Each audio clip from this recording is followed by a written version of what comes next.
Muito bem. Então, agradecemos a presença de todos e de todas aqui.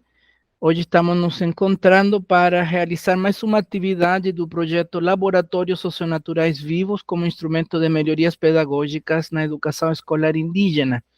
Então, é um projeto que nós já vimos desenvolvendo há alguns anos.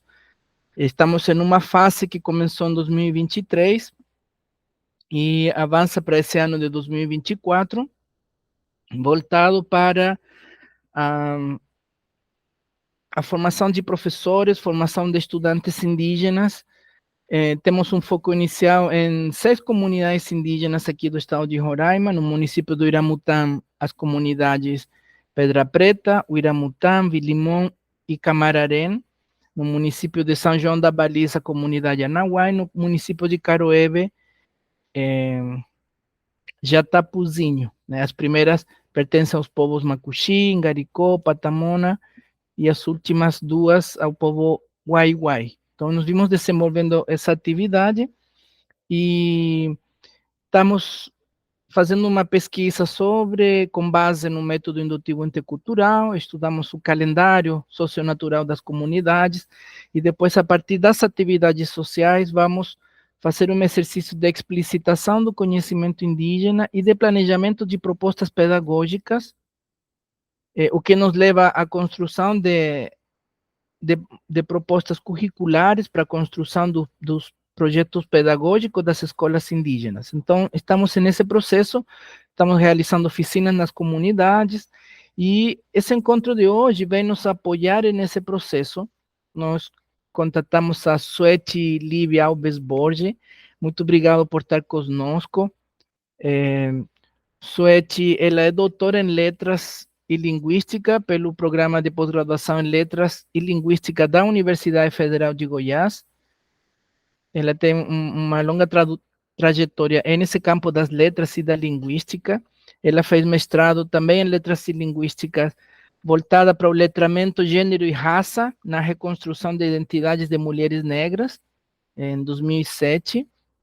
E no doutorado, ela trabalhou a tese sobre letramento, gênero e raça na trajetória acadêmica de uma indígena mulher Akiwe. Então, ela já tem feito trabalhos conosco em outras oportunidades, inclusive ela revisou a versão dos relatórios do projeto anterior que nós tivemos entre 2019 e 2021, e hoje ela vem começar um bloco de estudo voltado para leitura e produção textual, dirigido a professores indígenas. Então, a ideia é que possamos dar orientações para os professores indígenas que participam do projeto. Nós vamos ter a ideia, 2 blocos de aula. Nessa fase, esse curso vai ter uma carga horária de 20 horas, e ele vai ter 2 blocos de aulas. Então, essa semana, quarta, quinta e sexta, 27, 28 e 29, então acordamos que quarta, hoje, e quinta, amanhã, vão ser as aulas de 4 às 6 da tarde, e na sexta-feira, de 3 da tarde a 19 horas. E depois vamos ter um segundo módulo em abril, 17, 18 e 19 de abril, vamos ter um intervalo de 2 semanas, no mesmo esquema que no fim da aula, quarta e quinta, de 4 às 6 da tarde, e na sexta-feira, no horário da tarde, que foi um horário que a gente acertou com os professores das escolas, que poderia ser mais fácil para os professores das escolas poder participar. As aulas estão sendo gravadas, então quem não puder assistir hoje vai poder assistir depois. Nós vamos dar um prazo para assinar as frequências, e a ideia é que a Suete possa nos dar uma ajuda e orientações para que os professores indígenas que trabalham nestas escolas do projeto possam orientar os estudantes das escolas na produção textual. Então, nós queremos produzir nesse projeto, nessa fase do projeto, 2 livros, um livro com produtos dos estudantes. Então, a ideia é termos desenhos, fotos e textos dos estudantes em conjunto de produções que a gente possa ter não apenas texto, mas que os estudantes estão fazendo desenhos e escrevam um texto explicando seus desenhos, que possam ter fotografias e expliquem as fotografias, mas nós também trabalhamos com os calendários socionaturais, com os etnomapeamentos. Então, a ideia é que nós possamos explorar de uma forma lúdica, de uma forma que seja interessante para os alunos essas produções textuais. E é nesse campo que a gente vai contar com essa ajuda de Suete, que tem uma especialização nisso. Vocês veem que aí na apresentação dela, ela coloca professor e terapeuta, né? Eu acho muito interessante isso, Suete. Eu vou te pedir que, quando você comece agora, possa se apresentar e explicar um pouco, que eu acho muito interessante essa pegada sua de um trabalho no desbloqueio da escrita, né? Então, como eu disse, nós temos esse módulo essa semana, hoje, quarta, quinta e sexta. Confesso que eu não tinha me dado conta, embora a Suete tinha me falado, mas para mim não caiu a ficha que era Semana Santa, que essa sexta 29 é Sexta Santa, né?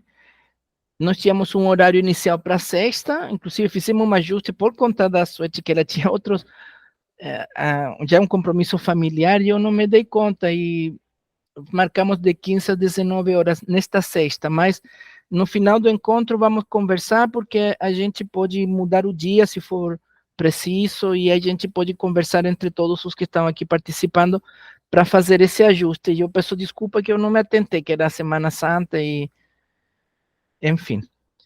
Mas, sem mais delongas, vou dar então a palavra para a Suete, vou pedir que você possa se apresentar para a turma aqui conhecer. Não sei se também você quer conhecer quem está aqui. Nós temos professores de várias escolas, além das escolas que participam do projeto Laboratórios Socionaturais. A gente convidou alunos do curso Licenciatura Intercultural, que vão estar aqui participando. Nós também estamos em diálogo com indígenas que são migrantes venezuelanos que estão aqui em Boa Vista, com os quais também estamos tendo algumas atividades. Então, vamos ter professores que são das escolas, mas vamos ter algumas pessoas que são de outros campos, mas sempre no campo da educação escolar indígena, todos professores indígenas, ou também alguns estudantes de pós-graduação da universidade não indígenas, mas todos trabalhando sobre esse tema da educação intercultural, da educação escolar indígena.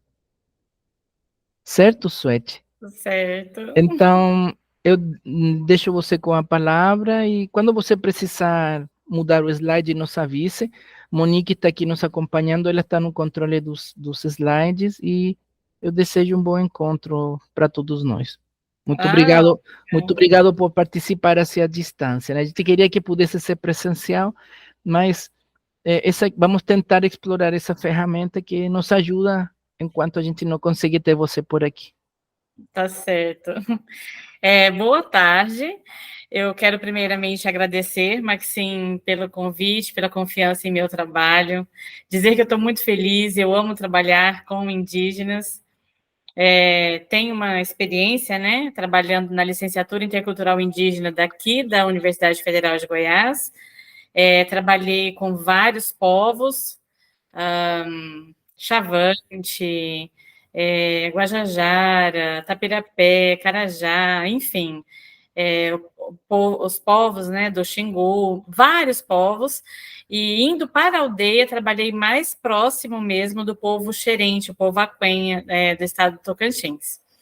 Bom, eu vou fazer a minha apresentação, e aí eu quero, sim, poder conhecer as pessoas que estão aqui presentes, agradecer pela presença, né, que bom que vieram, estou muito feliz. Meu nome, como o Maxim já me apresentou, é Suete Líbia. Eu sou filha do Liberato Clementino Borges, um maranhense, da Carmelina Alves Borges, uma goiana, e sou mãe do Rião. Eu começo fazendo essa apresentação para dizer que eu trabalho com a linguagem, com os letramentos, de uma maneira sistêmica, integrando todas as formas de letramento, não só a escolar. Para além da escolar, nós temos letramentos que vêm antes, né, dos sistemas de ensino. Nós temos os letramentos que vêm dos nossos sistemas familiares, das nossas comunidades, do nosso território. Então, é desse lugar que nós vamos falar, um letramento múltiplo e situado nos territórios, situado também dentro do nosso contexto familiar. Se alguém puder, na verdade, eu vou fazer o convite para todo mundo, caso possam abrir a câmera e se apresentar. Quero dizer que vou ficar bastante feliz da gente poder fazer o contato visual também. Fiquem à vontade, aqui todos e todas fazem parte, e tem um lugar especial, as crianças, né? Porque às vezes a gente está assistindo a aula, mas estamos ali dentro do nosso contexto familiar e de repente a gente não quer ligar só pensando que pode, né?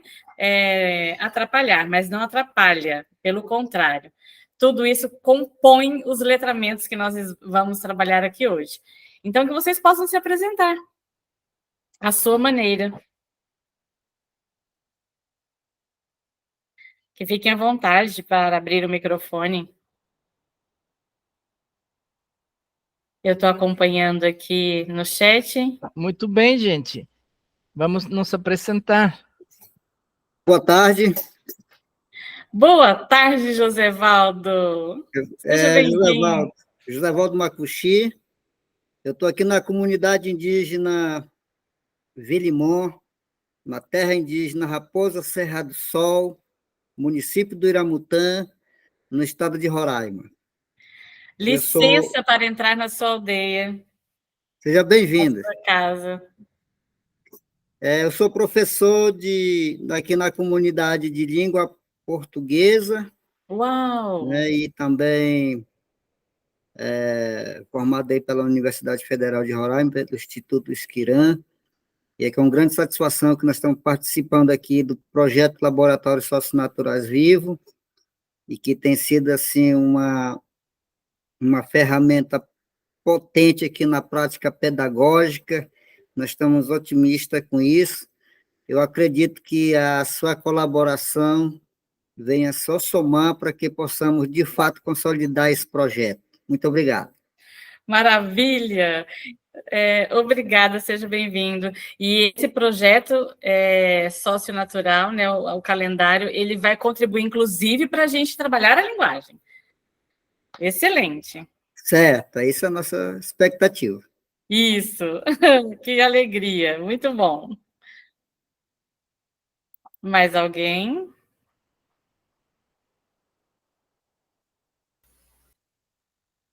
Vamos lá, gente, vamos nos apresentar. Temos que aproveitar o tempo com videoconferência, a gente precisa ser direto e vamos participar. Vamos nos apresentar todos, rapidinho. Diolimar. Oi, boa tarde. Meu nome é Diolimar Tempo, eu sou indígena venezuelana, sou do povo Cariña, mas sou professora em educação infantil lá em Venezuela, tenho meu título universitário, onde sou egresada da Universidade UP, mas muito obrigada por el convite. Estou morando aqui em município Cantá, na comunidade Guarabá, Yanoco. Muito obrigada. Obrigada, bem-vinda.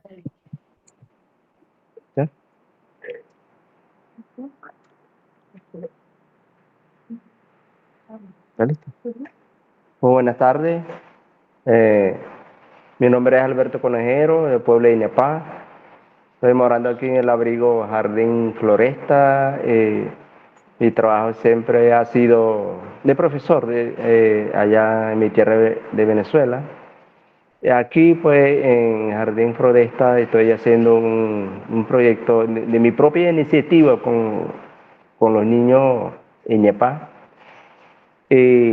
Bueno, es una experiencia bien bonita porque son mis niños de mi pueblo, y un letramento también ahí propia de la Iñapá, de su cultura, de sus valores. Entonces estoy contribuyendo ahí en un proceso de valorización y preservación de la cultura de Iñapá. Veo que los niños están muy entusiasmados y es cosa de conversar, tener una pequeña escuela de padres también, de PAI, para concientizar a esos padres que apoyen a sus hijos a asistir, pues los niños tienen que aprender algo para su vida, ¿no? Estoy muy contento por la invitación a asistir a ese evento para complementar mi experiencia, pues es un aprendizaje para mí. Muy buenas tardes. Boa tarde, muito bem-vindo, bem-vinda. Aqui com o professor Alberto Nhepay, sou aluna de doutorado do Programa de Educação na Amazônia do Norte. Seja bem-vinda.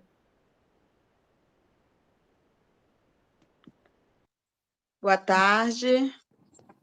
Boa tarde, Eliomárcia. Sou acadêmica, né? Sou orientada do professor Maxim, na área de CS, e para mim é uma satisfação, né? Estar obtendo mais conhecimento, né? E compartilhando também. E é isso, obrigada. Seja bem-vinda. Obrigada por sua presença. Boa Monique. tarde. Isso, sou Monique e também sou orientanda do professor Maxim no programa de pós-graduação da Amazônia e no doutorado. E é muito bom estar lá conosco. Estou muito feliz. Muito obrigada. Sim. Já foi todo mundo? Saulo? Boa tarde. Jeane. Boa tarde, me chamo Jeane. Recentemente terminei o mestrado no PPG-SOP, né, com a participação do professor Maxim, e sou professora da comunidade indígena Malacaxeta. Seja muito bem-vinda. Obrigada. Boa tarde, me chamo Gisele, sou aluna do programa de doutorado e orientanda do professor Maxim. Seja muito bem-vinda, Gisele. Que alegria, viu? Que alegria. Mais alguém? Boa tarde. Sim, Jovina. Sou professora Jovina, da licenciatura. Venho trabalhando com o professor num projeto no qual ele vem desenvolvendo nas comunidades, participo como colaboradora. Sou professora da ciência da natureza. Obrigada. Eu que agradeço, muito bem-vinda.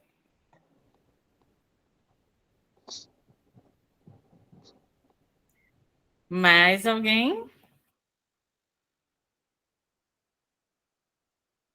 Acho que foi todo mundo agora, né?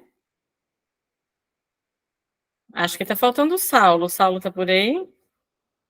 Olá, boa tarde.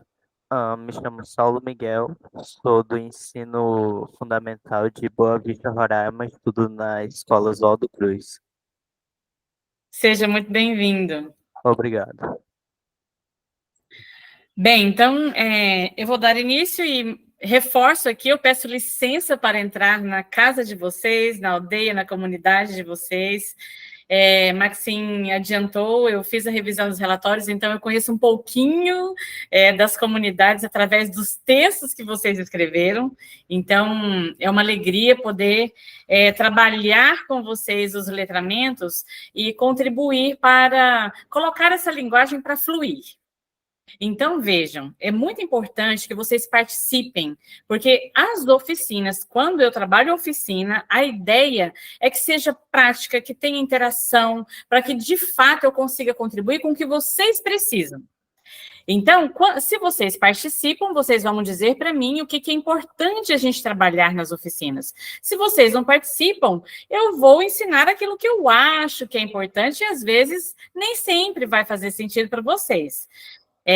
Eu tenho experiência com as comunidades indígenas, então, de qualquer maneira, eu tive um cuidado de preparar algo que faça realmente sentido, mas a contribuição de vocês, porque cada comunidade, em cada lugar do país, vai ter as suas especificidades. Então, vai ser importante ouvir vocês naquilo que vocês encontram de desafio na rotina, enquanto professora, enquanto professor, mas também quando aluno, quando precisam escrever relatórios, projetos, ou mesmo como o professor José Valdo disse, eu sou professor de português, quando eu estou em sala de aula com os meus alunos, eu tenho esse desafio, para abrir o microfone, pode me interromper, E venha comigo para a gente construir uma oficina bem bacana que possa agregar a trajetória de vocês, que eu já admiro profundamente.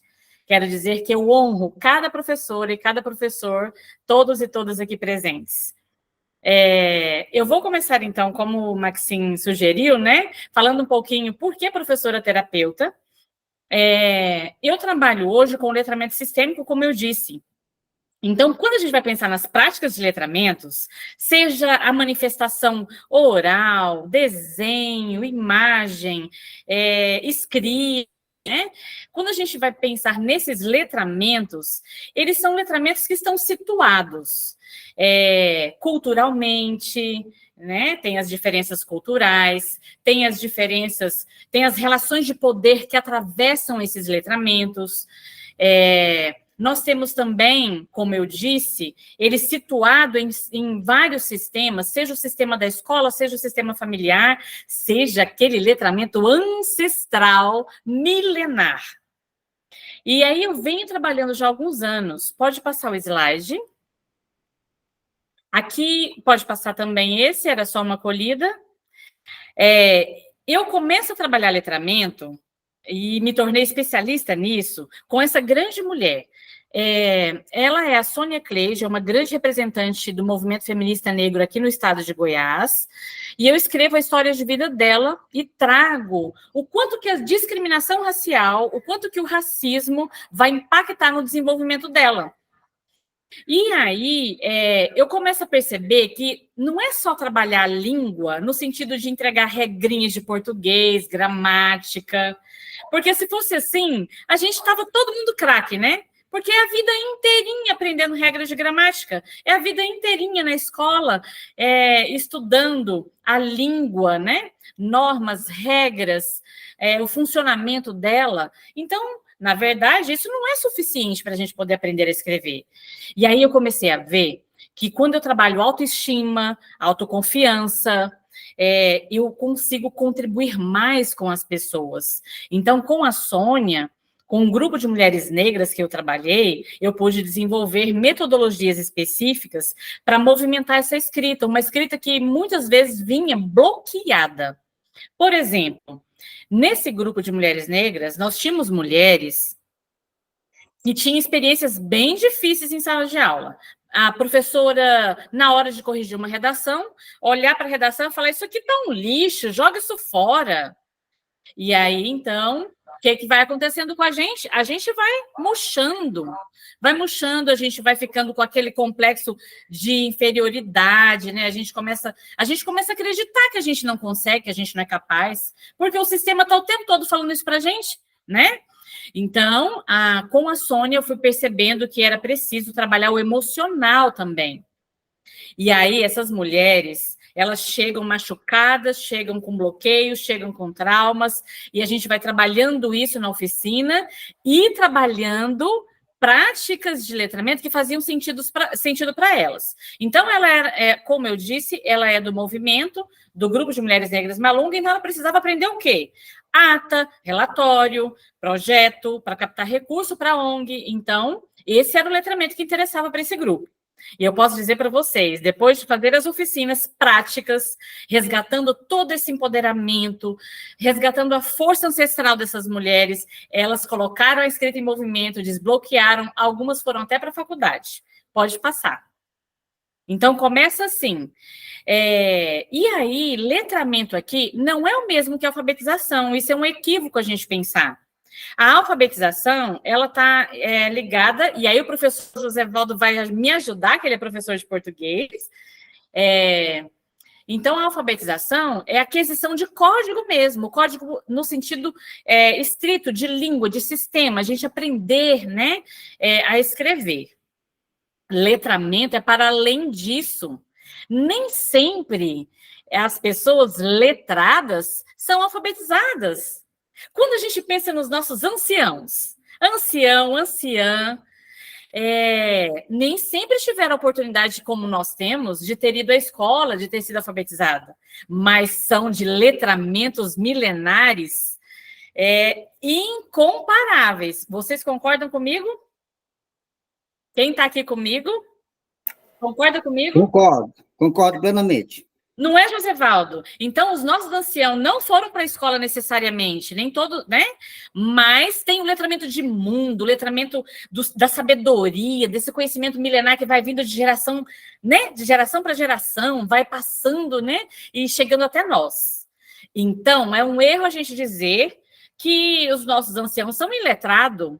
Isso é um crime, é um absurdo dizer. Não existe letramento grau zero. Todos e todas são letrados e letradas, porque a gente está considerando aqui aquele letramento expandido. Então, é muito importante a gente pensar nisso. E aí, eu já estou dizendo isso para falar para vocês assim, a potência que vocês são como escritoras e escritores está aí dentro. E a gente não vai deixar que aquilo que a gente vai trazendo da escola, que às vezes tem nos feito mal, silencia a nossa voz escrita. Então, a gente está aqui para trabalhar também esse fluir, esse desbloqueio. O que acontece? Quando a gente fica bastante focado nesse letramento da escola, pensando somente em alfabetização, escolarização, academia, a gente vai entrar num grande erro também, que é cair naquele pensamento da grande divisa. Eu vou explicar o que é o pensamento da grande divisa. É quando a gente separa as sociedades orais das sociedades que são, que têm o domínio da escrita. E quando a gente faz isso, a gente entra numa energia de dizer assim, nossa, mas fulano veio lá da faculdade, ele é muito mais superior, ele é letrado do letramento da academia, ele sabe muito mais do que eu, ele sabe muito mais do que a comunidade. Então, às vezes acontece da gente ter uma arrogância, porque a gente conseguiu alcançar um grau de escolaridade e achar que ali, naquele conhecimento que veio antes e por isso deve ser honrado sempre, achar que não é legítimo. Então, o pensamento da grande divisa, ele vai fazer isso com a gente. Mas aqui nessa sala, eu sei que isso não acontece, porque Maxim já faz esse trabalho maravilhoso, que é do calendário, que vai justamente fazer o movimento de integrar, valorizar, fortalecer todos os conhecimentos indígenas. Então, a gente já sabe que aqui não é problema. Mas sabemos que no mundo não indígena isso acontece. São muitos na academia, diferente de quem está junto ao movimento indígena, como é o professor Maxim, professora Maria de Socorro, que eu aproveito para honrá-la, que nesse momento já não está entre nós, talvez alguns de vocês tenham conhecido, são professoras e professores que têm um diferencial, trabalha junto, né, com essa jornada que é o trabalho junto aos indígenas. Bom, então é importante a gente saber, ainda que tenhamos passado por qualquer situação de discriminação dentro de salas de aula, é importante a gente tomar a nossa força ancestral. Esse conhecimento da academia escolar é importante. Quando a gente caminha de maneira intercultural, a gente cresce, a gente expande, mas jamais nenhum é superior ou inferior. São conhecimentos complementares. E no caso dos conhecimentos indígenas, que vieram antes, esses devem ser honrados primeiro. Então, eu estou dizendo isso porque dentro do letramento sistêmico, quando eu digo que eu vou trabalhar de maneira terapêutica, é porque eu quero integrar os conhecimentos para que a gente saia daquele lugar que às vezes a gente entra, que é assim, nossa, mas será que, e se eu aprendesse português, assim, se eu tiver domínio, se eu for para a escola, se eu for para a academia, será que eu vou deixar de fazer parte da minha comunidade? Será que eu vou passar a ser um desses aí, dos não indígenas? Às vezes o nosso coração, a nossa alma fica ali naquela angústia com medo de perder as nossas tradições, culturas, e de repente isso atrapalha a gente no processo de desenvolvimento dessa linguagem. E aí não só indígenas, vamos contemplar aqui o espanhol, né? Porque nós temos venezuelanos aqui. Então, assim acontece com as línguas, porque a língua somos nós. É a partir da língua, da linguagem que a gente existe. Então, quando a gente está falando de linguagem, a gente está falando da nossa existência no mundo, de todas as nossas culturas, de todas as nossas diversidades. Isso somos nós, não é mesmo? Então, veja, é muito importante que a gente entre nessa postura de muita honra, de muito respeito a esses conhecimentos milenares ancestrais que nos atravessam, seja qual origem, qual etnia, qual povo for, para a gente, de fato, colocar a linguagem em movimento, liberar essa linguagem. E aí, a gente tem, eu digo que vários tipos de eventos de letramento, várias agências de letramento. A escola agrega muito, mas são inúmeras outras agências. Exemplo, movimento indígena. Quem está aqui pode me responder. Vocês acham que o movimento indígena, ele pode ser considerado como uma agência de letramento? Alguém pode me ajudar?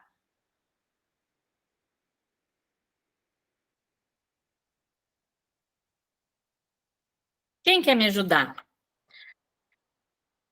A escola é uma agência de letramento. A universidade, a academia, né, é uma agência de letramento. Quais outras agências de letramento vocês consideram importante na vida de vocês hoje? Gente, vamos participar. Podem abrir seu microfone e falar. Que nós queremos dialogar, conversar, tá bom? Não é uma aula assim, em que ela vai falar sozinha. A Suete quer escutar vocês também. Aproveito para avisar que temos uma frequência aqui no chat, para que todos possam assinar a frequência, para depois verificar a certificação, tá bom? Então, vamos responder, vamos participar, não tenham medo de abrir o microfone e falar, tá bom? Sim, não tem certo e errado. Aqui nós temos conhecimentos que se complementam. Sim, Josevaldo, vamos lá. Bom, professora, já que os anciões têm esses conhecimentos milenares, né, que são letrados, digamos assim, milenares, então nós temos dentro da nossa própria comunidade, podemos considerar, eu acredito que uma agência de letramento, né? Assim, eu vejo que é isso. Então, movimento indígena, todas as atividades sociais que acontecem nas comunidades, que tem a ver principalmente com questão a comunicação, a interpretação, a própria a escrita. Então, para mim, nesses espaços aí, podemos considerar a agência de letramento. Era isso. Excelente, Josevaldo, exatamente isso. Exatamente, perfeito. Na história da Sônia Cleide, por exemplo, ela sempre me dizia, as principais agências de letramento da minha vida sempre foram a minha família, meu pai e minha mãe, porque quando eu chegava em casa, chorando da escola, porque eu tinha sido discriminado, tinham me xingado, tinham me chamado de feia, de cabelo de bombril, enfim, infinitas formas de discriminação, né? E a gente sabe que isso atrapalha o nosso desenvolvimento, seja das crianças, dos maiorzinhos, inclusive os nossos, né? Os nossos processos de ensino-aprendizagem ficam afetados quando a gente passa por situação de discriminação. No caso dos indígenas, eu trabalhei, eu já vou chegar nesse... Inclusive, pode passar o slide, eu acho que a gente já vai chegar na Eneida. Essa é a Eneida Bruparri-Xerente, eu escrevi sobre a trajetória acadêmica dela no meu doutorado. Ela fez o mestrado, eu ofereci oficinas para ela, como essas que nós vamos ter aqui, oficinas de letramento, de escrita, porque ela não tinha domínio desse letramento acadêmico, essa escrita acadêmica, sabe? Essa coisa da gente ter que fazer citação, da gente conversar com os autores dentro dos nossos textos. Então, trabalhei tudo isso com ela. A Eneida, ela dizia, professora, quando eu ia estudar, quando eu chegava lá na cidade, diziam que eles se referiam a nós, indígenas, como comedores de manga. Então, a Eneida trazia essa dor, e essa é uma dor que impactava. Veja, ela vai para a escola, querendo aprender, ler, escrever, né, expandir seus conhecimentos, e aí tratam-a dessa maneira. O que a Eneida vai associar? Aprender é ruim, né? Ela vai criando traumas. Aprender é uma coisa ruim. Então, a gente vai trabalhando, quando eu digo que trabalho de maneira terapêutica, é porque eu tenho recursos, eu trabalho com ferramentas sistêmicas para poder acolher esses traumas, ver onde é que está lá bloqueado, que ponto que ficou bloqueada a escrita, para poder a gente desbloquear, fluir. Então, a Eneida, ela me trazia vários relatos, e aí, voltando sobre as agências de letramento, eventos de letramento, a Eneida dizia: professora, quando a gente está lá reunidas, mulheres, no fim da tarde, a gente gosta de ficar na porta das casas, assim, conversando, né, olhando para a lua, para o céu. Isso é evento de letramento? O que vocês acham, hein? Quem me ajuda aqui com a resposta para a Eneida, quando ela pergunta, isso é evento de letramento, professora? Quando a gente vai para a pescaria, o que vocês acham? É evento de letramento? Eu acredito que sim, professora, né? Porque aí a gente está trabalhando, digamos, a técnica de comunicação da própria escrita, bem como aprimorando, sobretudo, a comunicação. Então, para mim, se torna, naquele momento ali, um espaço, uma agência de letramento. Exato, Josevaldo. Exato. Mais alguém, além do Josevaldo? Isso mesmo. É um evento de letramento. Imagina, na porta de casa, conversando sobre como foi o dia, contando os mitos, né? Eu acho que alguém abriu o microfone. Quem mais quer participar? O Alberto. Profesor, cuando hay una comunicación de transmisión de conocimiento cultural, por lo menos entre los pueblos de Ñapá, las personas adultas hacen una transmisión de conocimiento de forma oral, de pai a filhos, de avó a bueno, personas ya mayores. Ahí hay un proceso de letramento en ese momento, ¿ves? Así. Excelente. Excelente, Alberto, exatamente isso. E a gente poderia até dizer que os primeiros letramentos acontecem lá no útero, né? Quando a gente está lá na barriga da nossa mãe, ali já começa a acontecer uma comunicação, não é, Alberto? Desde ali, naquele útero, os rituais, né, que a gente vive dentro da comunidade indígena, quando a gente fica sabendo que tem uma criança para chegar, o nascimento dessa criança... isso tudo são eventos de letramentos, exatamente. Então, vejam, eu aprendi sobre letramento lá atrás, a potência do letramento oral. Então, quando a gente vai trabalhar aqui a escrita, a gente vai acolher e incluir a oralidade da nossa escrita. Então, uma das dificuldades que a gente tem é que quando a gente vai escrever, às vezes olham para o nosso texto e dizem: nossa, mas esse texto aqui, ele tá como se estivesse sendo falado, tem muitas marcas da oralidade, isso aqui não está adequado. Será que não está adequado? Não está adequado para quem? Para qual agência de letramento? Quando a gente pensa lá na academia, na universidade e às vezes até na escola ocidental, né? Nessa escola tradicional que a gente tem, muitas das posturas é de que muita coisa se compreende erro, mas considerando o quê? A gramática. Mas a gente vai trabalhar aqui, primeiro, a potência do conteúdo. Depois a gente vai trazendo as regras que a gente precisa. Então, é importante a gente... Eu sei que vocês trabalham a desconstrução, a decolonialidade, uma postura contracolonial, sair desse colonialismo, né? A gente tem que fazer isso na linguagem também, né? Então, a gente quer aprender a escrever muitas vezes de acordo com aquilo que é exigido da gente, ok, se esse é o nosso objetivo, a gente vai trabalhar aqui também. Mas, primeiro, a gente honra esse conhecimento que chega para a gente desde os primeiros momentos, né, do nosso seio familiar, dentro da nossa família. A gente movimenta todo esse conhecimento que a gente traz, que já é em nós.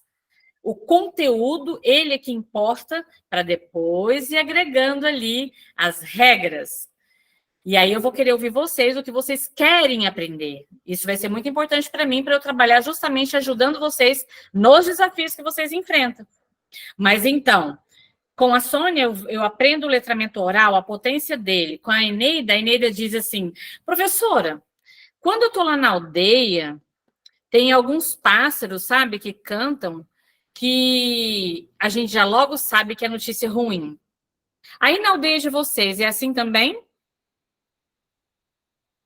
Alguém sabe me dar um exemplo de algum pássaro que é notícia ruim?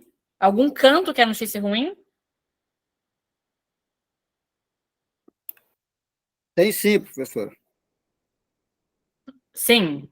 Tem certos pássaros que cantam, e aí a gente já diz que tem algo estranho escondido no mato por ali, né? Então, certamente eles avisam certas coisas, né? E assim tem vários outros pássaros que são indicadores até também de tempo, né? Por exemplo, quando as andorinhas estão voando em bandos, né, aí aqui nós dissemos que as andorinhas estão indo buscar chuva, né? Ai, que lindo. E assim tem outros. Ótimo, isso mesmo. Isso mesmo. Então, o canto dos pássaros é letramento. Quando eu vou adentrando a esse universo que é o mundo de vocês, indígenas, eu vou expandindo de tal maneira meu conhecimento que os meus letramentos vão expandindo também. Então, quando eu chego lá na aldeia, lá na comunidade Xerente, e eles já me avisam, professora, por aqui é o banho das mulheres, tá? A gente desce ali naquele trieiro ali, a gente chega lá no rio, ali é o banho feminino. E aí tem o banho masculino. Na aldeia, tem aquelas atividades sociais que são de mulheres, tem aquelas atividades que são de homens, outras são das crianças, e aí vai dependendo, alguém quer falar sobre isso? Isso são letramentos? Pode mudar o slide, por favor, Monique, linda. Então, vocês vão ver aqui que eu estou entendendo o letramento como uma outra concepção. Ela é uma concepção intercultural, transdisciplinar, porque ela está para além de disciplina, é algo que conecta, né, que interliga. Já pode passar o slide, já falei sobre esse. Ele é um letramento, como diz a Eneida aqui, a Eneida, ela falou bem assim, quando a gente estava trabalhando a dissertação dela, e isso vale para vocês que estão aí fazendo, né, mestrado, doutorado ou graduação, ou tendo que escrever os seus trabalhos nas escolas, né, relatórios, eu perguntava assim para ela, Eneida, a sua escrita vai ser igualzinha à do mundo não indígena? Ah, professora, olha, tem coisas que eu vou querer sim, sabe? Porque eu quero mostrar para a universidade que eu também posso ter domínio dessas técnicas de escrita de vocês. Vocês escrevem muito técnico. Tem coisas que eu vou querer aprender sim, mas a minha escrita, professora, é uma escrita poética. E eu quero sim que minha escrita poética esteja na minha dissertação. E aí, então, ela disse para mim, professora, na verdade, às vezes, a gente tem que comportar como tal. Mas, às vezes, temos que ser inovação, senão não vai descolonizar. Vocês concordam com a Eneida? Se a gente ficar repetindo o padrão da escrita, somente aquele padrão do branco, será que a gente vai descolonizar se a gente ficar repetindo esse padrão? Márcia está chegando agora, seja bem-vinda. Ou já estava, talvez tenha caído, né? Vamos lá, Jovina. Sim. Eu queria assim, só comentar da importância do que você está falando, porque eu já aprendi há algum tempo assim, que o mais difícil nesse processo de alfabetização e de letramento, na verdade, é aprender e ensinar a pensar, né? Não é só dar uma palavra, mas é o pensamento que está nisso. Então, nesse sentido, estou entendendo que você disse assim, que é o pensamento, o letramento está no próprio pensamento, na comunicação que se dá no pensamento, talvez sem escrita, ou seja, se um passarinho traz uma notícia boa ou ruim, ou está avisando chuva, ele está avisando. Então, ele traz uma comunicação. E, nesse sentido, esses elementos podem ser letramento. Inclusive, estava pensando agora que no calendário socionatural, nós falamos dos indicadores da natureza, como são os animais, as plantas, o clima, a astronomia. Para quem sabe ler, eles são um aviso, é uma mensagem. Por exemplo, eu sempre lembro de um caso que eu ia com um ônibus numa comunidade aí, e na mata se via um ipê amarelo, que aqui chamam pau d'arco, bem florido na mata. E um senhor, na hora, comentou: nossa, eu estou atrasado com minha roça, porque o ipê avisa o tempo da chegada das chuvas, e ele já deveria estar derrubando roça para que quando chegassem as primeiras chuvas, pudesse plantar. Esse dia estávamos na Pedra Preta e haviam cigarras, vão voar as tanajuras. Então, todos esses indicadores da natureza, na verdade, eles estão comunicando, eles fazem parte, nesse sentido, que Jorge Gachet vai falar da integridade sociedade e natureza. A cultura é essa integridade socionatureza que ele vai exprimir no conceito de sociotureza. Por isso que o calendário se chama socionatural.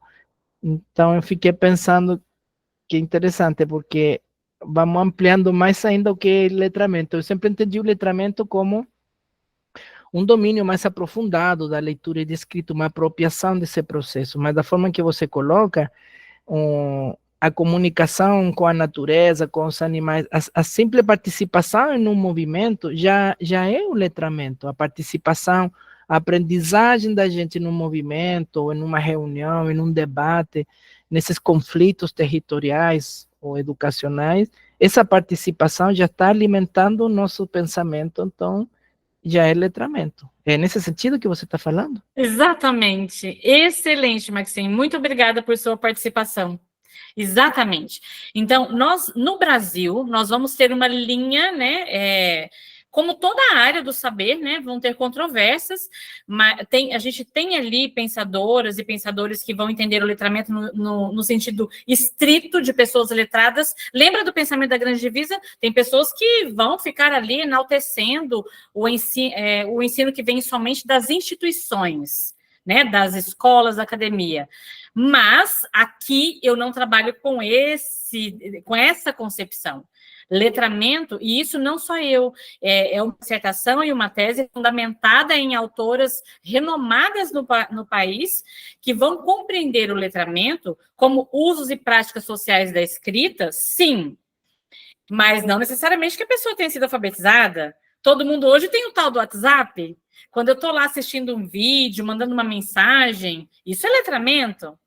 Quando eu estou assistindo, o ancião, a anciã não foram, né, não tiveram acesso à escola, mas estão ali, além desse conhecimento milenar que vem de longe, né, claro, mas escutam uma notícia, às vezes, não são todos, porque alguns não têm domínio do português, né, mas, enfim, às vezes tem a comunicação na língua indígena dentro da própria comunidade.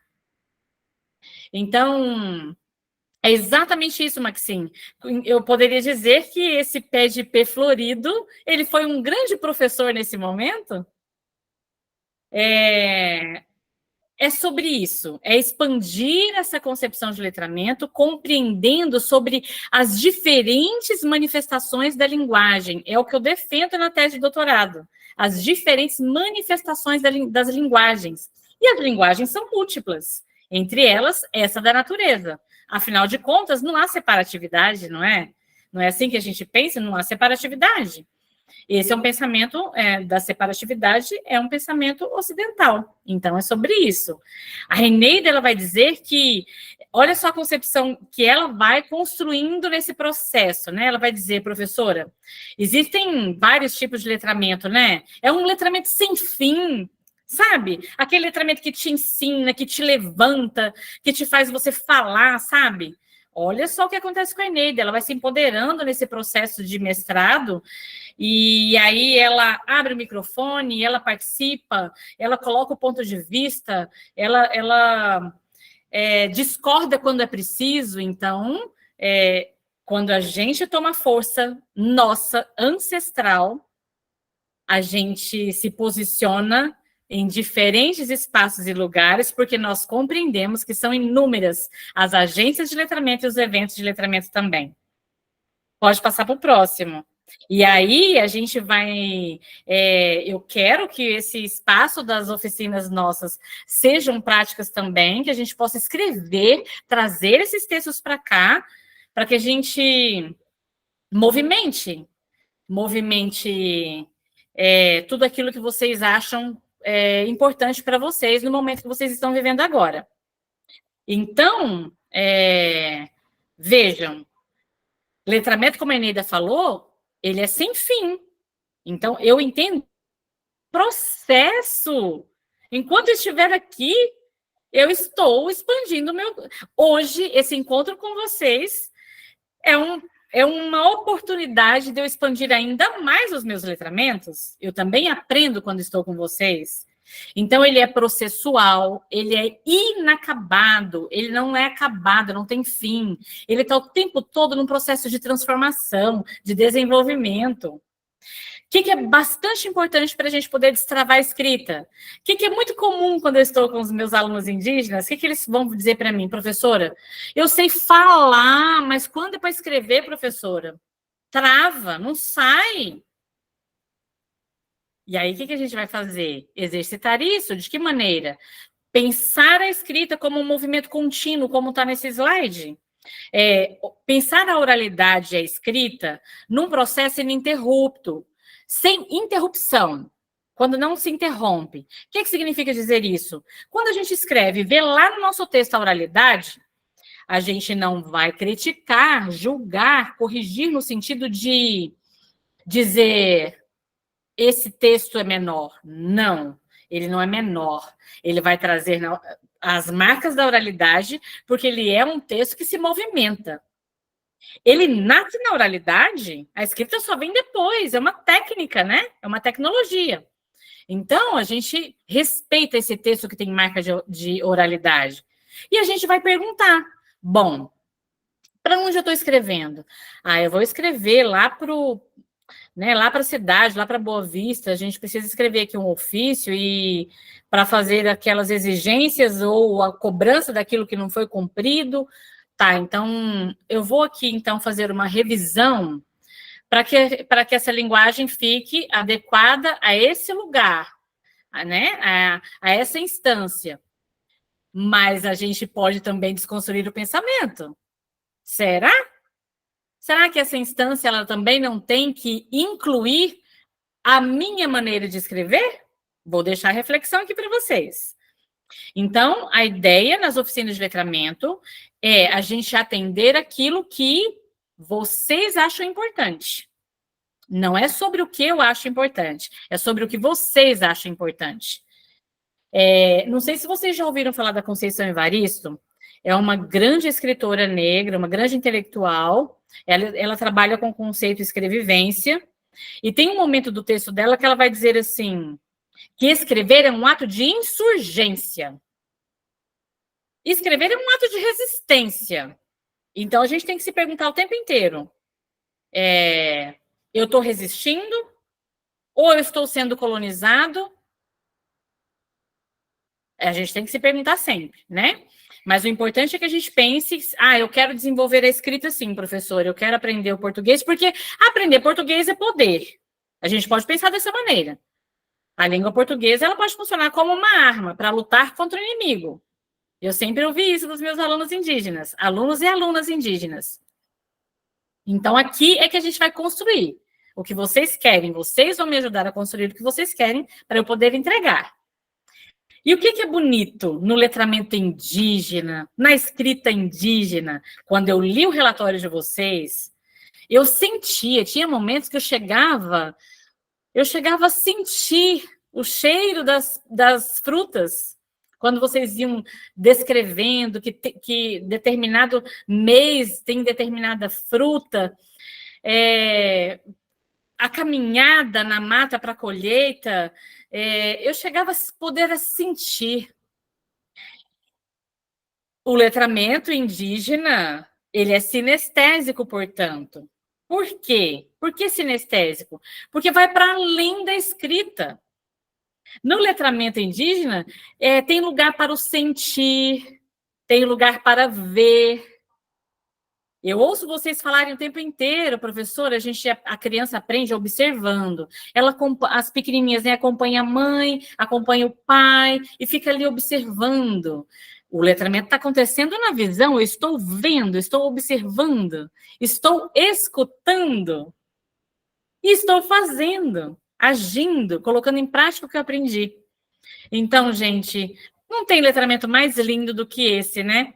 Os letramentos indígenas que passam por essa sinestesia. Sinestesia significa isso, trabalhar todos os nossos sentidos.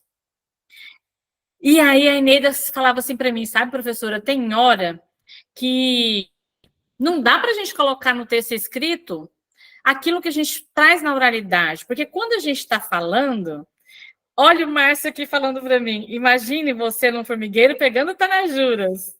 Eu li isso, viu, Márcio? A tanajura é uma iguaria, né? Isso mesmo. Obrigada pela sua contribuição.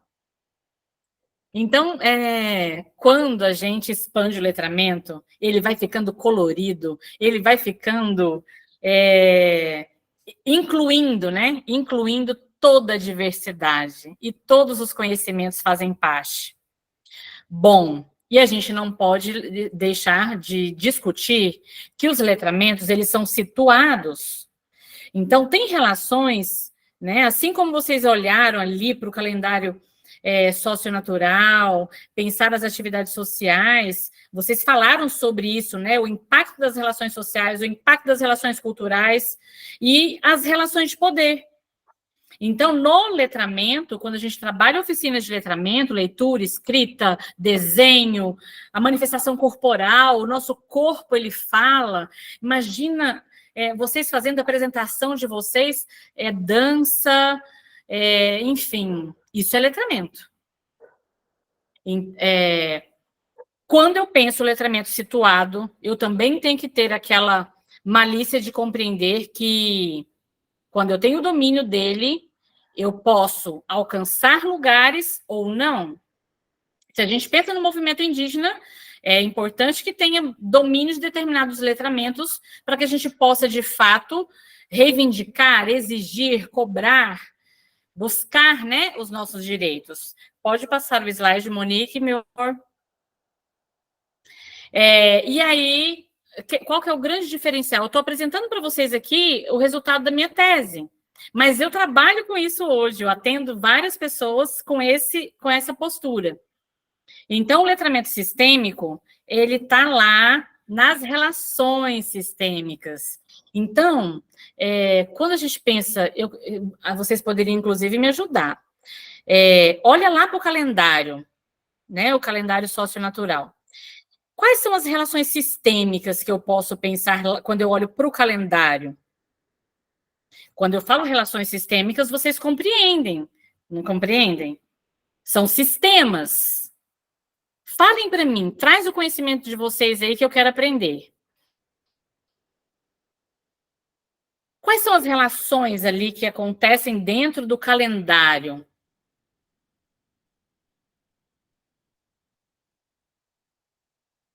São conhecimentos separados? Um tem relação com o outro, não tem relação? Como é?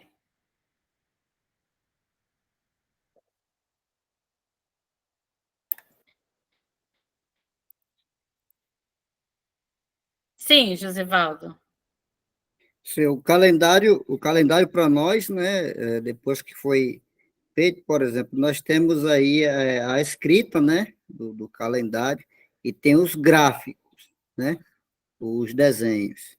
Então, quando a gente olha o calendário, assim, a gente percebe que logo se faz uma leitura, né? Uma leitura no pensamento, já vem na cabeça, né? Que aquele período, aquele desenho está expressando isso, né? Então, para nós, o calendário, ele tornou-se, digamos assim, essa ferramenta, né? Esse desenho, através do desenho, que ele transmite esses conhecimentos. Logo, há essa relação, quando se vê o calendário, a gente vê essa relação da natureza, das pessoas com a natureza, a influência da natureza sobre as atividades sociais, em relação da natureza, com a própria natureza, as plantas, os animais.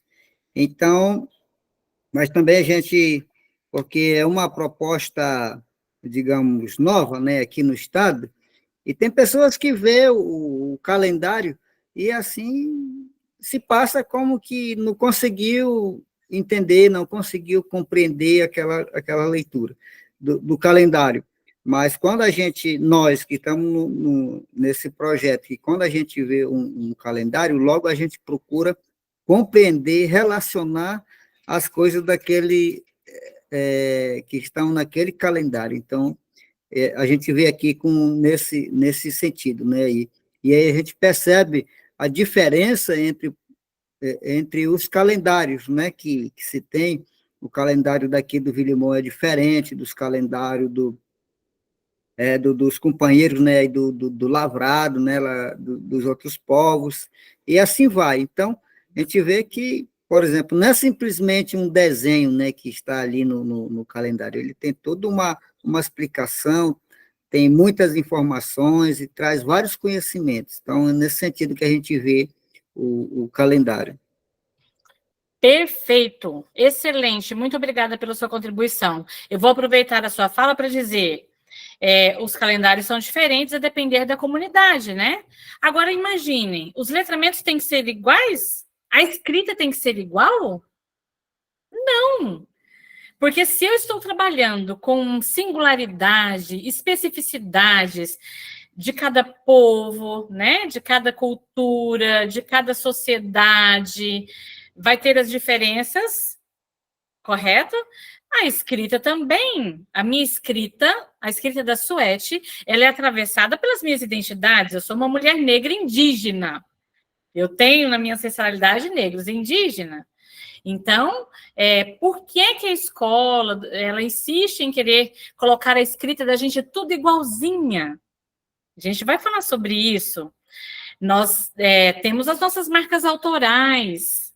Nós temos aquilo que, para nós, é fundamental, importante, porque tem valores que são nossos, que vêm de todo o nosso sistema. Se os sistemas são diferentes, os sistemas linguísticos também são, a minha proposta de escrita também vai ser. Então, quando eu trabalho letramentos sistêmicos, é no plural, porque são vários letramentos e são vários sistemas.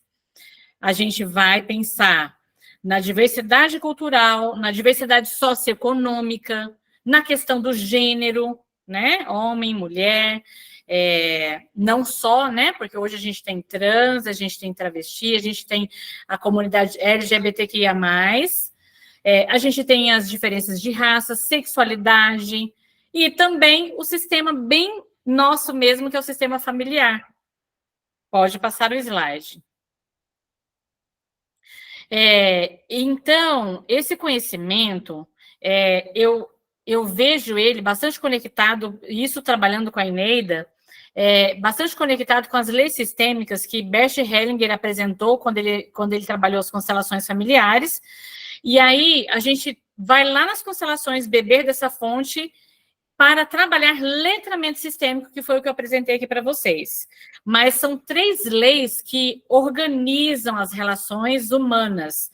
É a lei da ordem.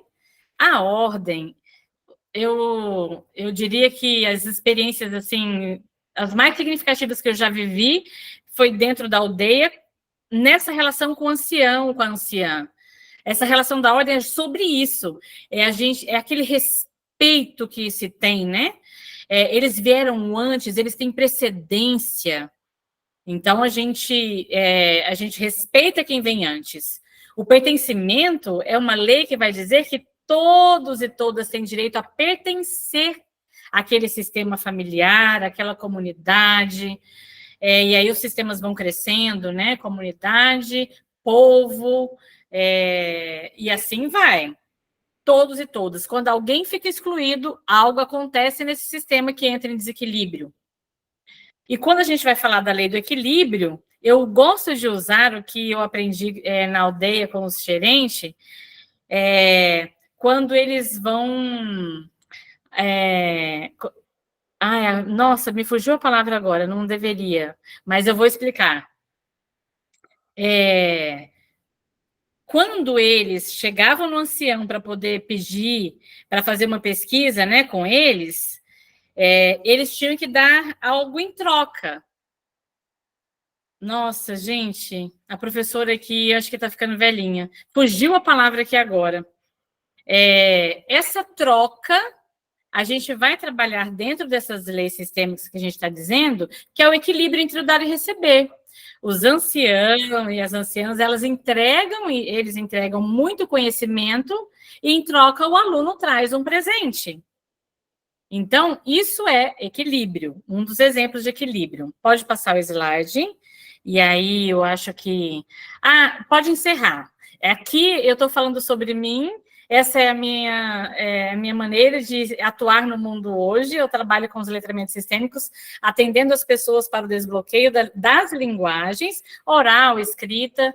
E aí agora eu vou querer ouvir vocês sobre o que querem aprender. Muito obrigada, viu, Monique? Eu quero ver o tempo que eu tenho, porque é muito importante a gente falar agora sobre uma outra parte que eu quero construir as oficinas. Eu sei que comum, como eu trabalho revisando textos, eu trabalho não só como professora, né, mas também corrigindo, né, o material, as produções textuais. Eu percebo que tem muita dificuldade, por exemplo, na hora que eu estou escrevendo, nossa, e a pontuação? Será como que eu uso as vírgulas? Né? Em que momento é vírgula? Em que momento é ponto final? Às vezes a gente tem dificuldade de coerência, coesão. Eu estou escrevendo meu texto, como é que eu faço para ligar uma frase na outra, um parágrafo no outro? Eu estou dando exemplo para vocês, mas eu quero ouvir vocês agora. Primeiro, se tem alguma dúvida sobre o que eu fui falando, se ficou alguma dúvida, e também contribuir dizendo o que vocês querem que eu traga nas oficinas. É muito importante a gente entender que quando a gente vai escrever, acolher isso. O pensamento da gente não é linear. Às vezes a gente fica querendo escrever, uma das coisas que bloqueia a gente é porque a gente já quer escrever tudo certinho. A gente quer que saia de uma vez ali aquele texto pronto e acabado. Para quem está mais tempo aqui escrevendo, Monique, me ajuda aí, Maxim, para mais pessoas, né? Quem mais tem o hábito de escrever? Não é linear, às vezes a ideia da gente, ela vai sair confusa. Então, o que a gente vai precisar fazer muito? O Márcio está falando que lembrou do TCC. Você quer comentar, Márcio? Isso vai nos ajudar.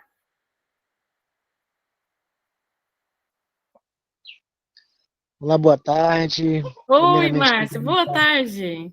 Cumprimentar a todos, né? Estou acompanhando aqui, é maravilhoso, né, as suas observações, a sua apresentação. Bem, nós estamos nessa experiência como professor pesquisador, né? Sou professor aqui da comunidade Uramutã, na Escola Estadual Indígena Júlio Pereira, e estamos vivenciando essas experiências, né, no Laboratório Socionaturais Vivos.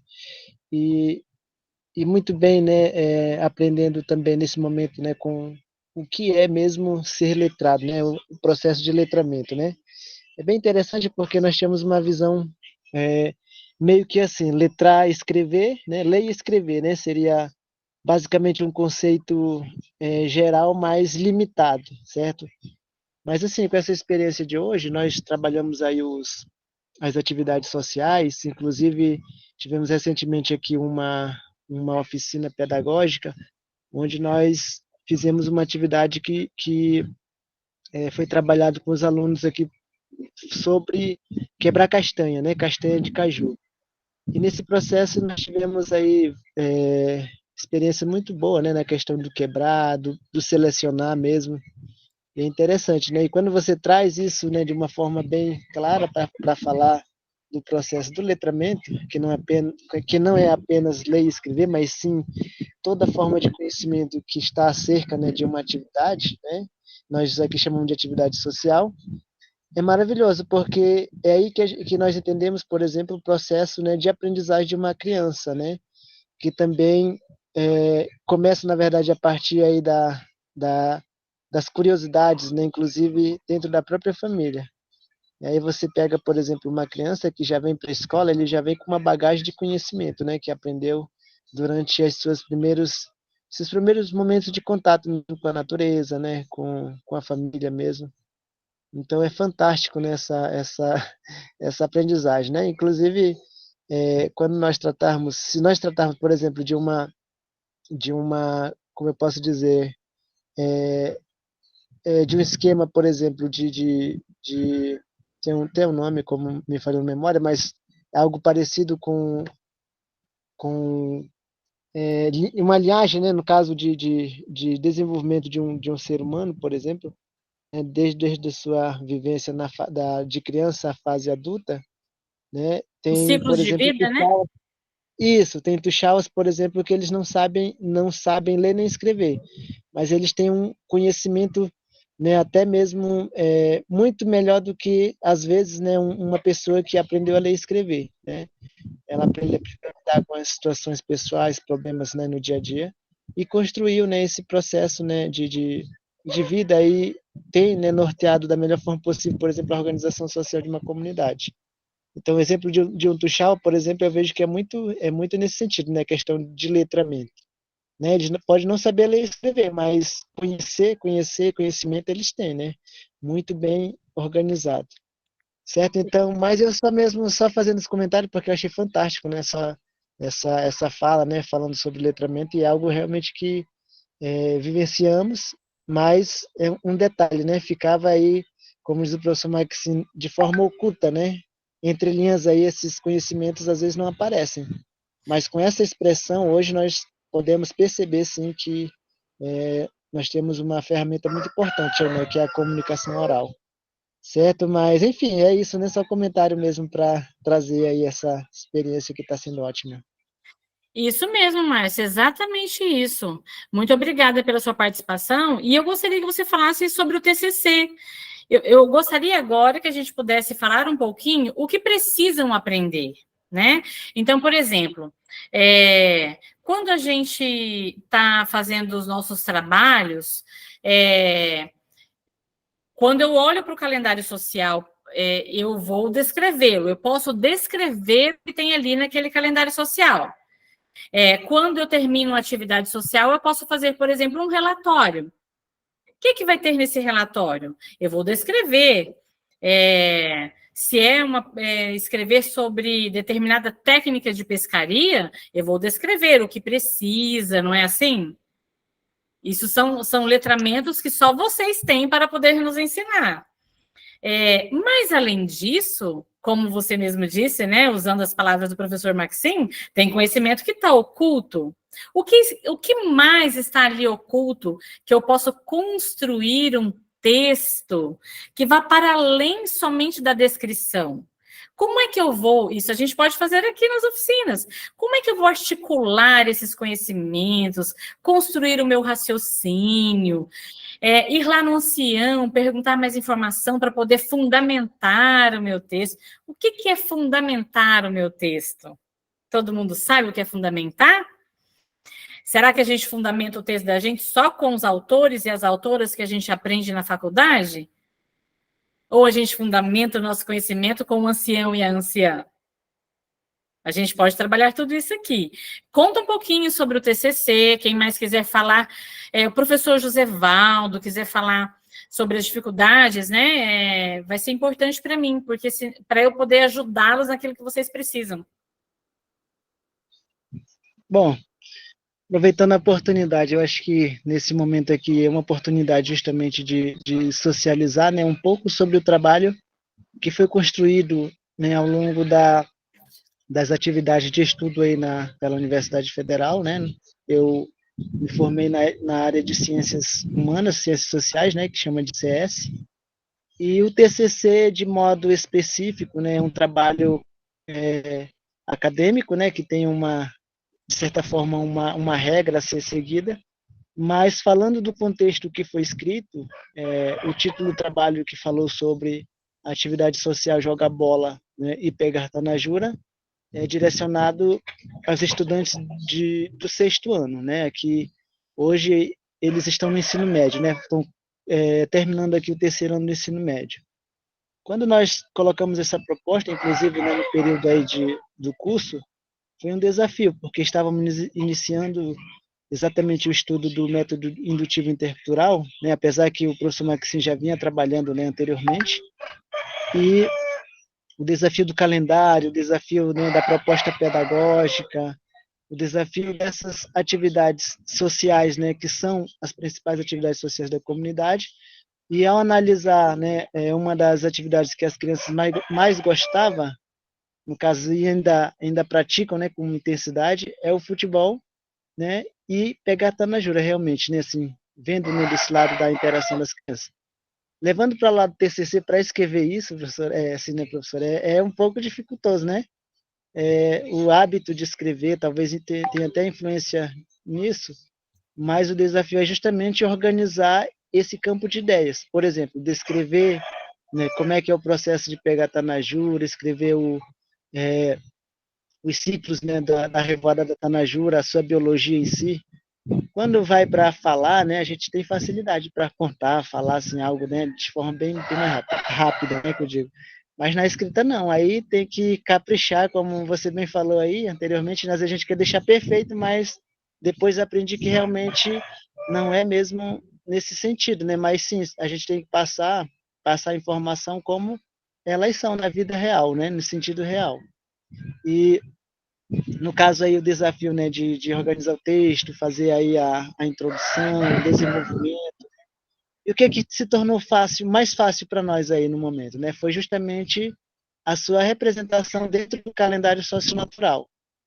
No momento que a gente vê, por exemplo, um calendário socionatural, praticamente ele é um resumo do meu TCC, em apenas um desenho, uma figura, né? O processo de como as crianças fazem, o processo de como a comunidade participa, processo de como a natureza reage mediante, né, a relação sociedade-natureza. Inclusive, registrar aqui, por exemplo, agora nesse momento, né, muita fumaça aqui no estado de Roraima, que pode ter sido originado tanto aqui, né, do estado mesmo, quanto de países vizinhos, né, como nós estamos acompanhando. Mas assim, né, nós passamos a ver no calendário algo assim que é da nossa própria convivência, mas se você for analisar, as crianças ficam curiosas, porque é o que eles vivem ali representado, né, de forma, no formato de desenho, chama muita atenção, né? E aí o TCC foi um desafio por conta disso, que a gente escreveu, né, foi buscar aí o embasamento teórico, né, com base no método indutivo que trouxemos aí o estudo, né, do saudoso Gachet, né, e também a teoria de Vygotsky, né, um estudo sobre a teoria da atividade. Então, foi se organizando, né, nessa estrutura aí, como rege, né, a própria currículo do curso, na verdade, né, o PP do curso. E a orientação sempre, né, de uma pessoa, por exemplo, externa ou próxima, como assim como por exemplo, é fundamental. E hoje, né, podemos dizer que nós podemos caminhar um pouquinho mais, né, aprendemos um pouco mais nessa organização, por exemplo, de organizar um TCC, né, fazer aí, né, um estudo, fazer pesquisa, né, fazer fichamentos, fazer resumo de texto, tudo isso, né, é necessário para se construir um TCC. Então, assim, como eu falei, né, um desafio para quem está começando, por exemplo, né, é algo mais desafiador, mas para quem já fez alguma coisa, né, como eu, por exemplo, a gente já tem um caminho andado. Inclusive, hoje mesmo, né, na avaliação aí do estágio probatório do concurso, por exemplo, tem uma parte lá que pergunta, né, e aí você teve alguma iniciativa, né, científica ou de uma atividade que fez inovação na escola, né? Aí eu disse, sim, eu tenho. Olha E aí aí, que assim, eu achei maravilha. tão interessante, né? Sim, temos, porque fizemos um trabalho maravilhoso e tem o resultado, né, da produção de materiais. Nós temos vídeos, né? Então, isso mostra, assim, um caminho, né, avançado, de certa forma, numa pesquisa como o do método, né? Que é um método muito que nós achamos aqui que, na verdade, nós concluímos aqui que o método ele é uma proposta mais próxima e adequada do pensamento, né, dos nossas lideranças, que é a educação específica e diferenciada. Né? Então, o TCC é isso, é um resumo, né, de um trabalho, né, é uma explicação de um trabalho que temos, né, na vida social da comunidade e que, a partir dele, podemos, né, abrir portas para várias pesquisas de campo, né, artigos, inclusive estamos aí, né, no desafio de publicar aí os artigos já com as atividades Oh, produzidas. Então, excelente. enfim, né? É isso, eu agradeço pela oportunidade, né? E muito bom, né, pela apresentação também, certo? Certo, muito obrigada, Márcio. Artigo é algo que a gente pode trabalhar, relatório, artigo, TCC, tudo isso a gente pode trabalhar nas oficinas. Obrigada. Mais alguém quer falar? O Josevaldo, o meu colega, professor de português, colega de profissão também. Professora, então, sempre eu converso aqui com meus alunos, né? Nós adotamos essa língua portuguesa, né, aqui nós, povos Macuxi, aqui da Raposa Serra do Sol, adotamos, né? Bom, às vezes foi até forçado os nossos ancestrais, né, a falar e que daí eles foram repassando, né, para chegar até hoje aqui para nós, né? Hoje é a língua portuguesa.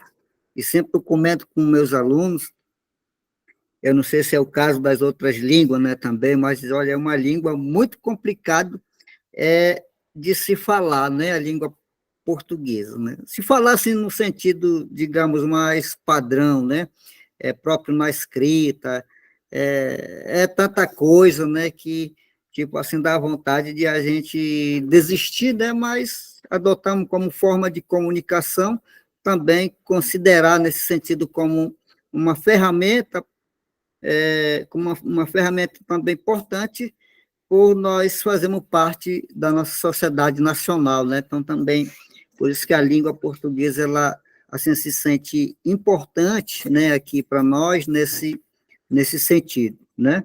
E tanto é que hoje é a língua de comunicação nas maioria das comunidades, né? Bom, a gente deixa a desejar, né, isso, a gente vê digamos, essa questão linguística, né, da língua portuguesa, língua indígena, enfim, outras línguas.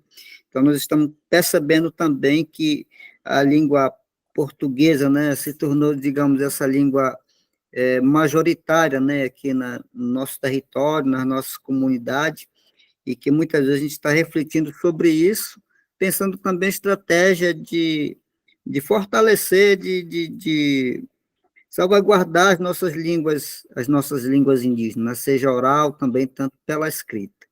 Bom, mas eu queria colocar aqui, né, falando aqui da nossa oficina sobre produção textual, sobretudo, né, logo a gente ficou animado, olha, vamos aprender a fazer a produção textual, né, nesse sentido.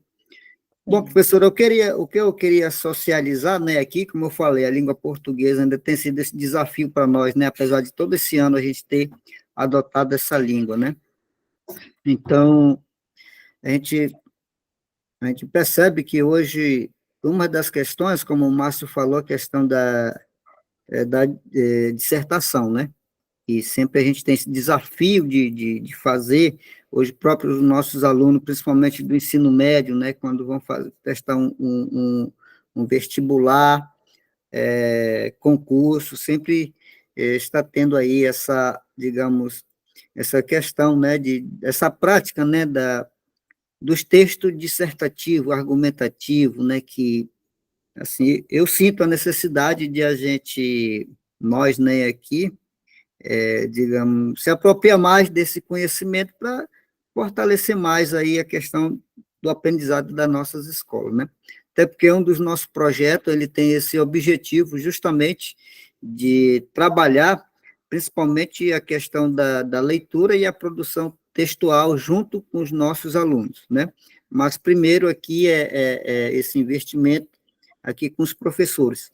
E acreditamos, assim, que os professores que estão participando, né, os professores engajados no projeto, que sejam multiplicadores desse conhecimento, dessa atividade.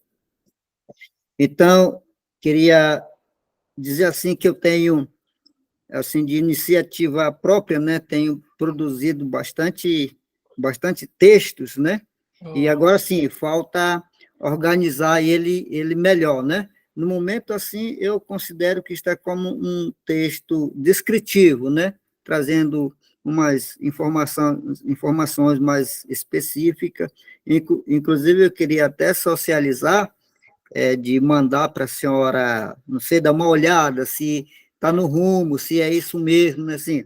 É um texto que a gente produz aqui, né, como conteúdo próprio aqui da comunidade, como conteúdo próprio escolar, né, aqui na comunidade, e que muitas vezes sempre eu tenho dito assim, alguém lendo que pode ajudar também nesse sentido, né?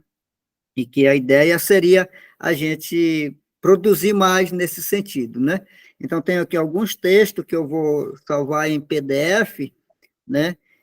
Que fica melhor, né, de enviar para que a senhora possa dar uma olhada, né, analisar e depois dar um retorno para a gente, olha, se é isso, aproveitar dessa oportunidade, né, que eu acho que a oportunidade é essa, já que a gente está engajado nesse projeto, então eu queria propor também essa proposta, né, mas essa dificuldade seria isso, né, a gente está preocupado com os nossos alunos do ensino médio, né, principalmente também a questão da produção textual dissertativo, né, digamos assim, mais uma ferramenta, mais uma injeção que possa fortalecer esse conhecimento, né?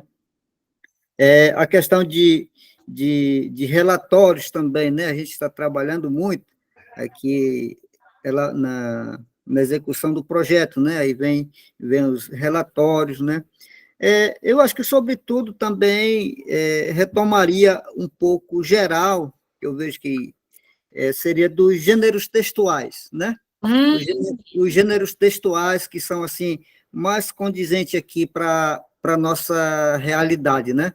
Os textos instrucionais, né? Que a gente está todo tempo trabalhando aqui, passo a passo da metodologia, passo a passo da atividade social. Então, eu penso assim, trazer esse passo a passo, digamos, numa estrutura textual, digamos, mais organizada nesse sentido, né? O que é um passo a passo? É um texto instrucional, né? Que gênero textual é esse? Né? Eu não sei se deu para a senhora entender, né? Aí que eu quero colocar, mas seria digamos, nessa linhagem, a situação que nós estamos precisando nesse momento, né? Para a gente, de fato, consolidar esse projeto com mais propriedade. Então, professora, seria nesse caso, né, os textos dissertativos, os narrativos, né? Inclusive, eu não sei se entra aqui nessa produção textual também um pouco assim da abordagem, porque aqui nós temos muitas lendas, né, e mito, né, que eu não sei se isso faz parte aqui pode fazer parte aqui do nosso trabalho, mas que a gente lidar muito com esses dois gêneros textuais, né? Aqui, muitas vezes a gente escreve uma história aí para identificar, mas é texto, é mito, então, algo nesse sentido, nesse contexto que a gente está trabalhando aqui o nosso projeto. Então, eu acredito que isso pode fortalecer aqui o nosso trabalho. Então, no mais é isso, eu acho que a sua preocupação, digamos assim, vem aqui, né, para nós provocar mais um apetite, vem nos animar mais aqui pelo esse incentivo, né, estimular pela produção textual mesmo, né, olhar algo já com intuito pedagógico, descritivo, ou narrativo, ou dissertativo. Eu acredito que a gente, compartilhando isso com os nossos alunos, eu acho que quem ganha com isso é a sociedade, né? Porque a gente está fazendo um investimento aí no futuro da nossa sociedade. Então, professora, eu vejo por esse lado, né? Assim, nós temos muita dificuldade, nós temos, em relação à produção textuais, enfim, mas eu creio que, na medida que a gente vai buscando o esforço, eu penso que a gente vai superando também ao mesmo tempo. Então, era isso que eu gostaria de colocar aqui. Maravilha, Josevaldo. Eu vou aproveitar para te perguntar. Quer dizer que você já tem muito texto escrito. Você está me dizendo que a gente pode trabalhar com eles aqui dentro da oficina? Não, é isso que eu estou dizendo. Eu queria consultar a senhora e a senhora aí poderia apresentar para a turma. Olha, esse foi feito disso, a sugestão na melhoria e tudo. Então, à disposição para isso. Nossa, Josevaldo, eu quero agradecer a sua generosidade de disponibilizar os seus textos. Porque, como eu estava falando com o professor Maxim, as oficinas com a Eneida foi dessa maneira. Vejam, eu estava compartilhando tela aqui, né? Vocês estavam vendo os meus slides. Quando eu vou trabalhar oficinas de letramento, de escrita mesmo, produção textual, eu faço do mesmo jeito. Eu compartilho a tela, todo mundo vai ver o texto e eu vou trabalhando no próprio texto. Por quê? Porque quando a gente põe a mão na massa, é que as dúvidas aparecem. Então, eu não sou aquela professora de português que vai ficar dando aula de gramática fora do contexto. Eu dou a aula no contexto, porque aí faz sentido para a gente, aí a gente entende. Quando a gente dá uma aula de português, ela é importante demais. Eu acho ela super importante também, a aula de português, de gramática, das regras, na aula de português, é fundamental. Só que eu não trabalho dessa maneira, porque isso já tem na escola, então eu quero trabalhar aqui. A minha forma de trabalhar é o ensino de português contextualizado, dentro do texto. Então, o Josevaldo trouxe o texto dele, ele percebeu que aqui ele está com dificuldade. Josevaldo, onde é que está a dificuldade? Eu vou trabalhando isso, vou trabalhando, ensinando, entregando ali que regrinha que funciona naquele contexto, quais são as palavras que ficam melhores, mais adequadas ali para aquela ideia, né? Ter um sentido. Então, nossa, e aí não só o Josevaldo. Para quem mais pessoas chegaram aqui, estou muito feliz, sejam todas bem-vindas e bem-vindos. Para quem quiser, né, também trazer o Márcio, acho que ele não sei se já escreveu ou se já terminou o TCC, trazer pedaços, não precisa ser texto completo, não precisa. Uma página de texto, se cada um traz uma página de texto, a gente vai ter bastante material para trabalhar. Então, é isso mesmo. Nossa, Josevaldo, eu te agradeço, muito obrigada, porque aí eu vou ter material para ensinar as regrinhas mais aplicadas, né? Tem que fazer sentido, senão a gente não aprende, não. Tem que fazer sentido. E eu anotei aqui, cabe sim, vocês podem, por exemplo, eu vou escrever uma lenda. Aí, ó, o Márcio está falando que vai compartilhar o diário de bordo. Ótimo, muito bom. A gente não consegue trabalhar um arquivo enorme, né? Muitas páginas. Mas a partir daquilo que... se cada uma traz uma página, por exemplo, a explicação para uma pessoa serve para todas as outras. Né? E aí, enquanto eu vou explicando, vocês vão abrir o microfone. Professora, não entendi. Isso e aquilo. Né? Vai ficar uma coisa com interação. Porque se eu ficar dando aula só eu falando, vocês vão dormir e eu vou ficar aqui sozinha, né? Então, acho que é isso mesmo. Alguém pode escrever um mito né, do seu povo, uma lenda. Alguém pode trazer aí um pedaço, né, uma parte do relatório que está escrevendo, ou que seja o passo a passo de uma atividade social, a gente pode fazer isso, e vocês vão ver como é gostoso, como que a oficina fica dinâmica, produtiva, e a gente aprende mais, né? Mais alguém quer falar? tirar alguma dúvida? Professora, eu acho que a intenção, a ideia é isso mesmo, né?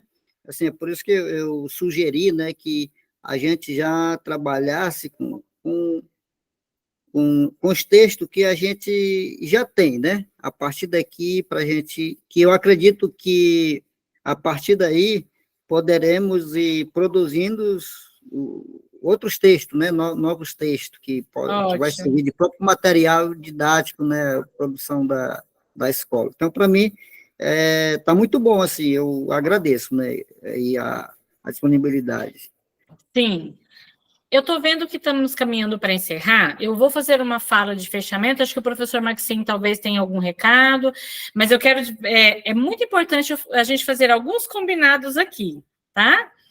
Aqui na nossa oficina, todo conhecimento tem o seu valor. Então, aqui, quando os nossos colegas e colegas, né, trouxeram seus textos que a gente for compartilhar, a gente não julga, isso é uma postura sistêmica importante. A gente não tem julgamento, porque todo texto importa.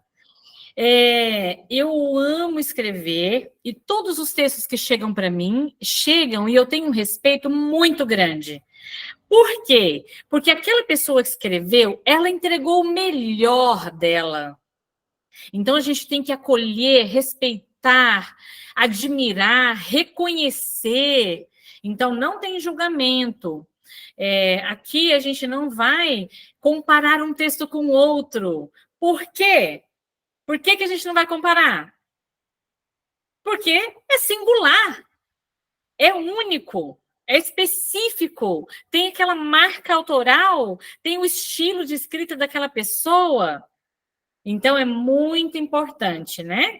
Na oficina aqui com a gente, não tem riso, chacota, né? Piadinha.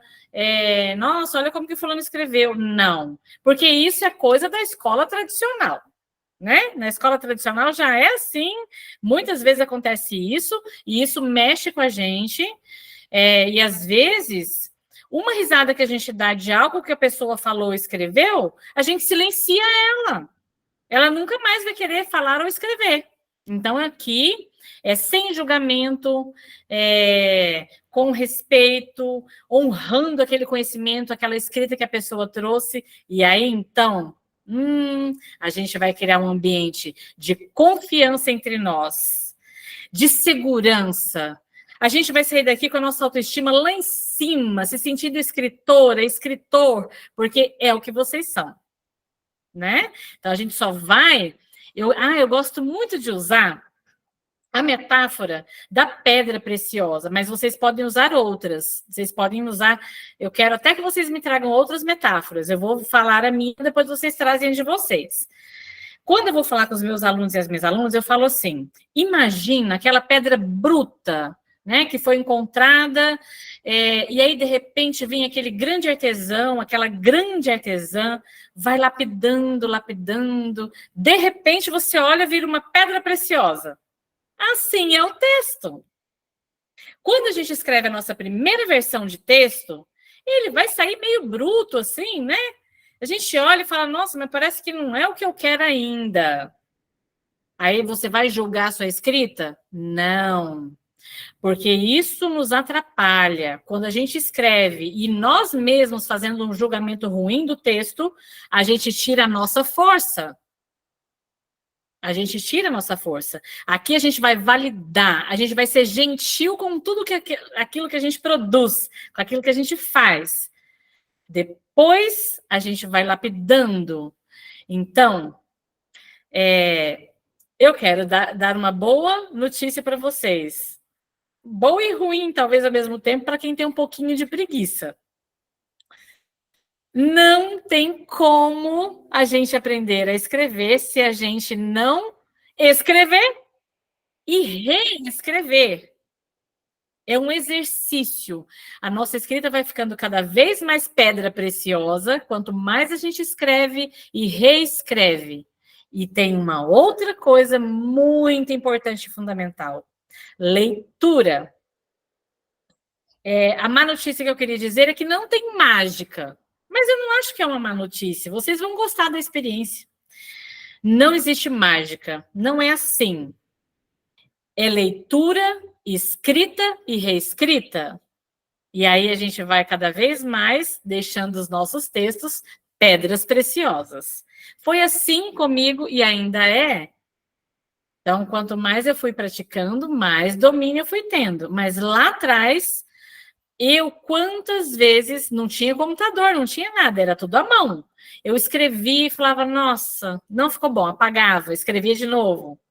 Então, é um exercício gostoso. É a gente pensar que é um pedacinho da gente. O texto, ele é um organismo vivo. É pedaço da gente, é tecido de nós. Aí a gente vai ter mais alegria para entrar em contato com esse texto e com essa linguagem. Com essas linguagens. Por mim aqui é só, mas eu quero, não sei se o professor Maxim vai dar algum recado, mas eu quero que todo mundo possa abrir o microfone e dizer uma palavra. Como é que eu estou saindo dessa oficina hoje? Uma palavrinha. Mas aí o professor Maxim fica à vontade para conduzir os encerramentos aqui. Certo. Suete, muito obrigado. São maravilhosas suas palavras.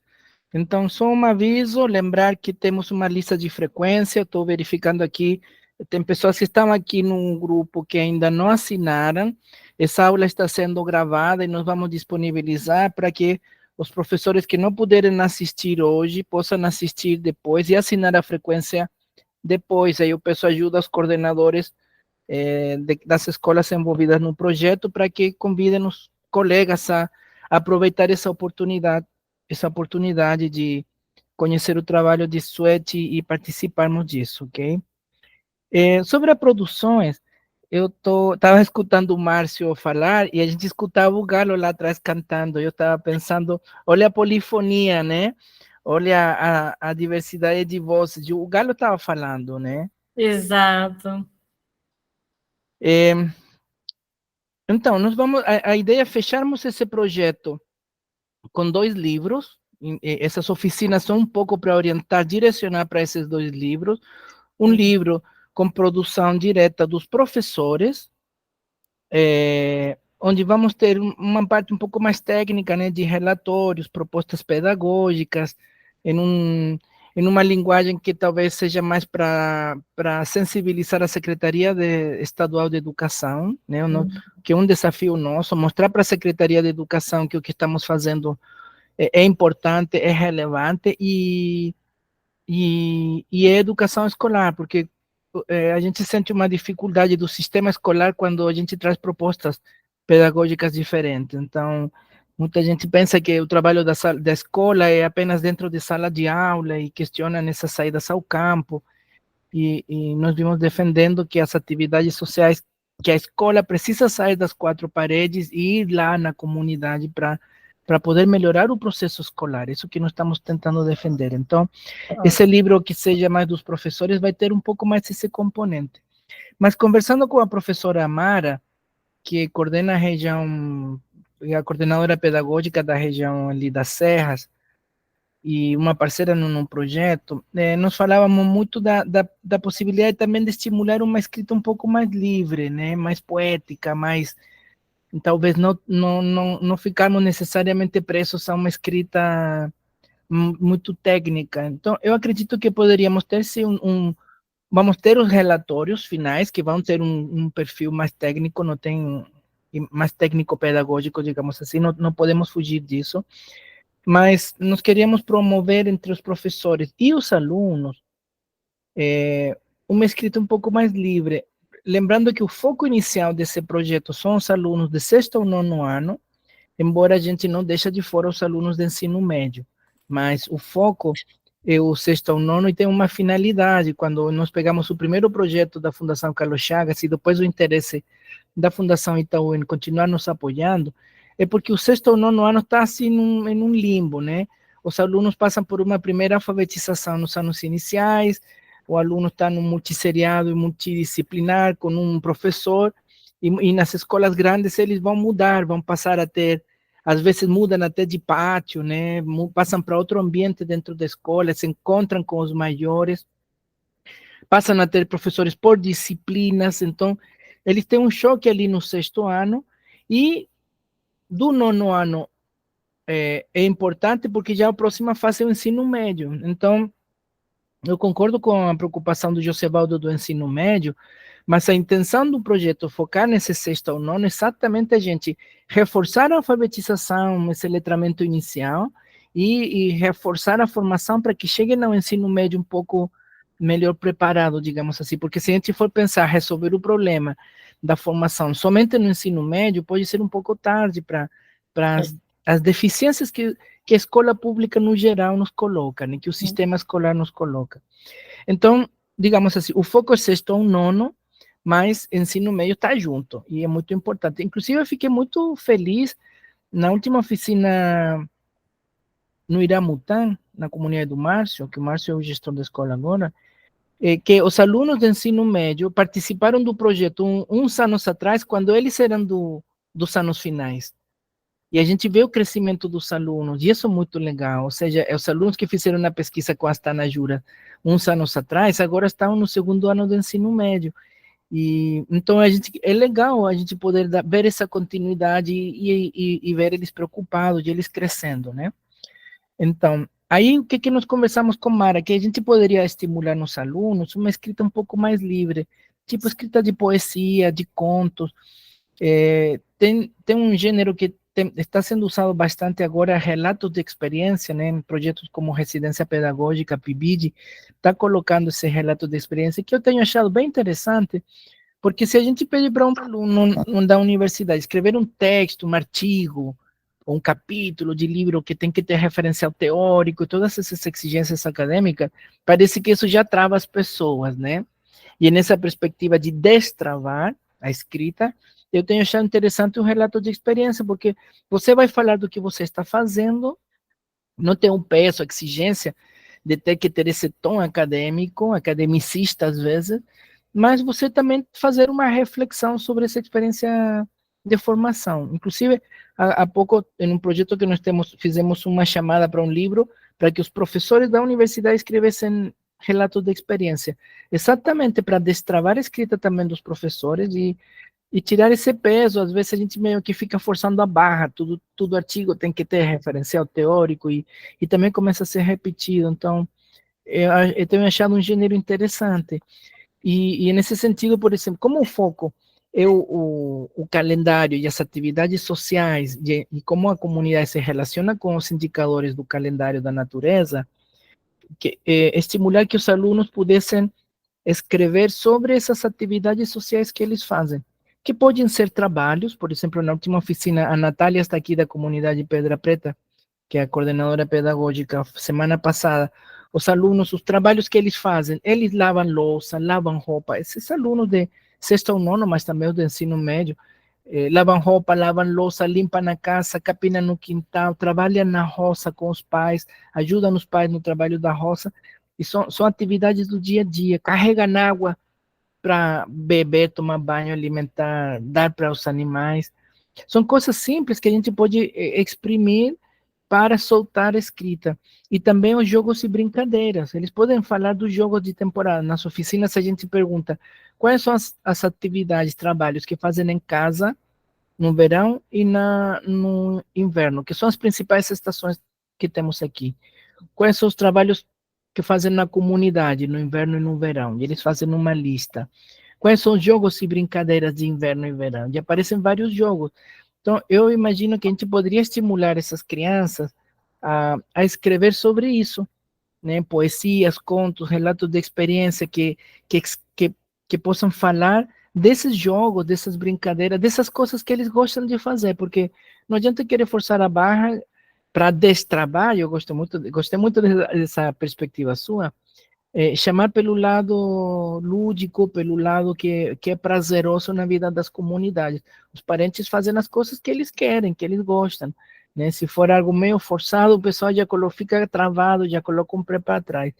Mas quando ele sabe que é importante para ele, eles acordam cedo e vão trabalhar na roça, ninguém precisa pedir que vão trabalhar para a roça, porque ele sabe que é importante para ele. Ou cuidar dos animais, ou brincar, jogar bola, por exemplo. O TCC do Márcio é bem interessante nesse sentido, porque a proposta pedagógica que ele trabalhou foi, vamos jogar bola, né? Que é algo que a comunidade faz todo dia, ninguém precisa mandar os meninos jogar bola, a comunidade inteira, se deixar, jogava bola o dia todo, pode estar chovendo, estão jogando bola, pode o sol está rachando, os meninos estão jogando bola, e é algo que o pessoal gosta, então isso pode estimular a destravar a escrita. Então, e estávamos pensando também que os próprios professores poderíamos pedir isso, porque eu sinto, quando a gente pede relatórios, ou as propostas pedagógicas que tem, digamos assim, um modelo, um formato, né? Eles, como que a gente responde o formato, mas na verdade não permite a pessoa se libertar e se manifestar. Então, uma parte vão ser esses relatórios e essas propostas pedagógicas que a gente precisa articular para irmos aos embates do sistema escolar, mas por outro lado podemos estimular tanto em professores como em alunos essa escrita mais criativa, né? Mas sempre pensando no referencial do projeto, que são as atividades sociais, e como a partir dessas atividades se relacionam com a natureza, tanto com os indicadores das plantas, dos animais, mas também o lado espiritual, o lado, digamos assim, da religião indígena, esse lado, não vou dizer místico, mas religioso e espiritual que se tem com a floresta. Quando o pessoal vai para a roça, o pessoal busca uma proteção, faz uma comida com pimenta, que é para gerar uma proteção espiritual dos bichos que pode ter na mata, ou na roça, né? Então, nós poderíamos estimular uma escrita que permita o destravamento da escrita. Acho que esse seria exatamente esse o ponto que você coloca, a partir dessa vivência diária, do que eles fazem no dia a dia, e que para eles é prazeroso, que eles gostam de fazer, né? Tipo, se você vê quando o pessoal vai alimentar as galinhas, as crianças vão felizes alimentar as galinhas de manhã. Claro, é uma atribuição que os pais fazem, né? Uma ajuda na sustentação de casa, mas é divertido ao mesmo tempo, né? Então, são coisas assim, não é um jogo, não é uma brincadeira, mas é divertido dar alimento e as galinhas virem, né? Exato. Sim. Então, eu acho que tentar explorarmos isso. Então, nas oficinas nós estamos fazendo desenhos sobre essas atividades, sobre o passo a passo das atividades. A gente queria que esses desenhos pudessem ter um texto que explicasse o desenho, que não precisa ser um texto chapado ou reduzido, pode ser até um texto mais poético, um texto assim mais livre. É engraçado, porque a gente escuta os parentes dizer assim, olha, a gente tem dificuldade na escrita. Para falar não tem problema, né? O pessoal na assembleia, em reunião, pode falar, rapaz, se apruma, porque o pessoal fala mesmo, e discute, vai até e resolve as coisas. Mas na escrita existe uma dificuldade. Mas eu tenho reparado em algumas escolas, nesses pré-adolescentes e adolescentes, uns quadrinhos na escola com cartinhas. Eu tenho visto umas expressões bem interessantes, os meninos se soltando, tipo, escrever uma cartinha anônima no quadrinho da escola, falando do amor, da paixão por uma menina ou por um menino, sabe? E você vê a pessoa ali se manifestando, você vê o sentimento da pessoa. Eu já vi isso em várias escolas. Ao mesmo tempo, eu vejo as pessoas dizendo, a gente tem dificuldade de escrita, mas eu olho esses quadrinhos, esses quadros com recados, o aviso, e eu disse, mas essa pessoa não tem dificuldade em se expressar, digamos assim, e nessa perspectiva a gente vai dialogando com Vygotsky, essa perspectiva da formação social, né, de como trazer a formação social para o empoderamento da leitura, da escrita, construção dos conceitos científicos ou sociais a partir da convivência social. Então, é por aí um pouco que a gente está tentando caminhar, encontrar um rumo que, como o Josevaldo disse, busca atender a demanda das lideranças, né, que desde os anos 70 falavam de uma escola que atendesse, que trabalhasse na realidade, que trabalhasse a língua indígena, que valorizasse os conhecimentos locais.